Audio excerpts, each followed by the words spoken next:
And I like this one. Expectations when going back to work after loss, which we can all appreciate that's a bumpy road. So Catherine LeBlanc, would you like to share your insight on that? Yes. I knew that an email had been sent to everyone that I work with, explaining that our daughter had passed away, when the funeral was. So I knew that everyone knew about our loss.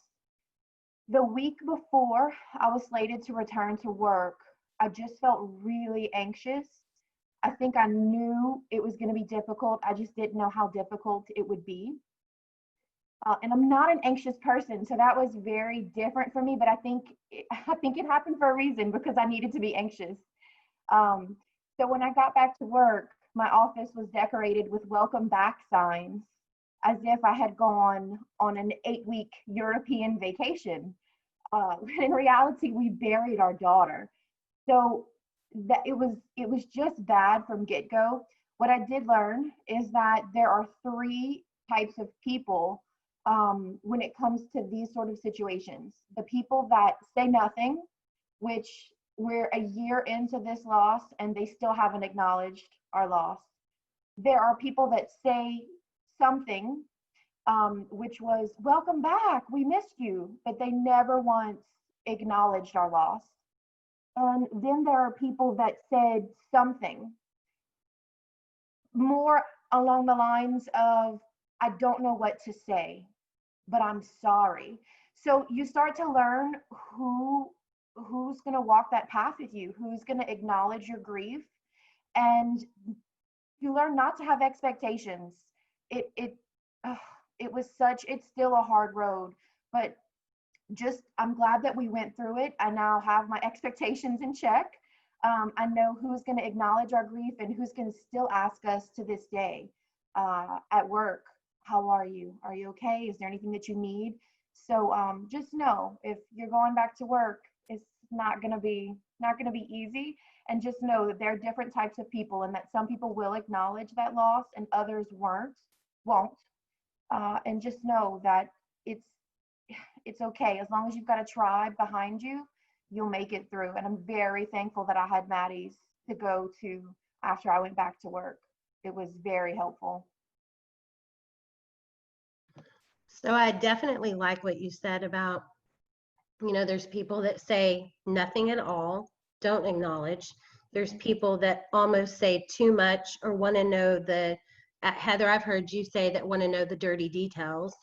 And then there's people that step forward and don't know what to say, but they acknowledge that they're going to be present for you. Did you ever, for the people that never said anything at all, did you ever reach a point where you confronted them? Oh no. And Oh okay. no. It's not worth it. If they're not going to acknowledge our loss, it's not worth having a relationship. So I really, really respect those people that stepped up and came to my office and said, I don't know what to say, just know that I'm sorry for your loss. And then they walked away. Those people I commend. That's huge of them. It's the people that told me, welcome back, we missed you. Those are the ones who, like, you missed me. I buried my kid.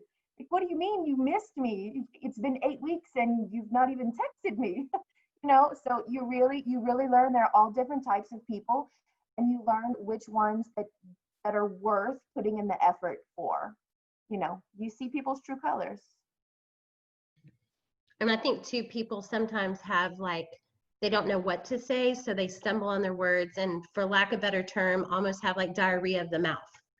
It's like they're tripping over what they're saying. So they're saying, oh, I missed you. And you're like, you know, in many ways, they're damned if they do and they're damned if they don't, you know. And let's be honest, as a bereaved community, people become afraid of us. Right. We Right. become that dinner night table talk at home where they talk about that sad story. We're the sad Right. story.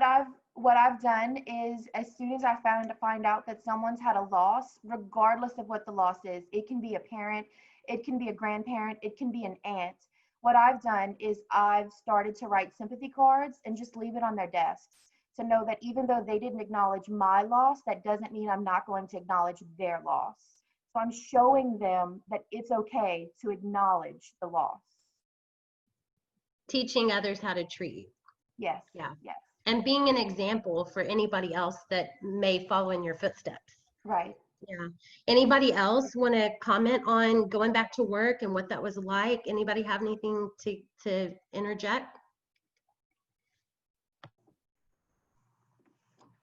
I just want to touch, oh, I'm sorry. I forgot your first name, but I just wanted to follow up on that because I really enjoyed your point of view, from the grieving mother, and just stating that the people that came into your office and said that they're sorry and didn't know what you were experiencing, but just let you know, like acknowledging your loss.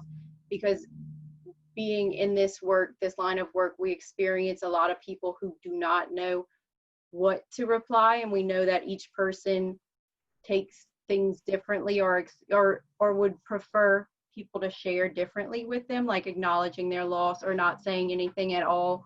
But I did appreciate your point, because a lot of people don't realize how far just acknowledging your child goes. So Right. I had a handful of men just come into my office, and these are guys that I've worked with for 7 years. And they just walked in and said, I don't know what to say. And that to me, that meant everything. I'll take that. You don't know what to say, and neither do I, but thank you. Thank you for taking the time to walk in here and just acknowledge that there was a loss. I buried my daughter. So I know those guys, it was nice. It was nice that they acknowledged it. For sure. Amber, were you going to say something? Yeah, I just wanted to add, like for me, I work in a corporate world. So kind of like Catherine, I didn't really have expectations, but I felt very anxious. And if you know me, I'm not anxious at all. I don't sweat the small stuff. I don't really sweat the big stuff, truthfully. I do now, but at the time I never really did. But I kind of had expectations that my coworkers would at least acknowledge, and none of them did. So I am a person that kind of brings it up, not like, hey, you didn't acknowledge it, but I'm like, hey, I just want you to know that I'm doing okay. I've joined Maddie's, and I kind of like made it like, hey, you didn't acknowledge it. But then they in return were like, we had no idea what to say. We talked about it all week. We didn't know what to say or what to do. We know you're not a hugger, so we didn't know if we should hug you. And so like at the end of the day, I mean, I think it just really depends like how you set that expectation, because I really had none. Like I honestly was dreading it because all of my customers knew. And so for weeks after, I had to have that conversation with my customers when they'd say, how you been feeling? Oh, so but kind of what stuck out to me was every single one of my coworkers either came to the hospital, which at the time I didn't really know what to do. They would text me and ask if they could come, and I was kind of like, sure, I don't know. Or they came to the cemetery. So I kind of like didn't really know. So just to kind of expand off Catherine's expectations, like I really think if you set expectations, it's gonna be hard, period, whether you set them or you don't. So just kind of keep that open and transparent so that you don't have to sweat going back to work as much as like you normally would. And it's almost loaded, when you have these expectations on people that truly don't know this heartache, it's hard. You're asking them to basically jump in your shoes, and they can't. It's truly something that you almost, and we're going to talk about that later too, so I won't jump ahead, but that's why we say there's times in our own grief journey that we are required to give grace to other people that don't get it. So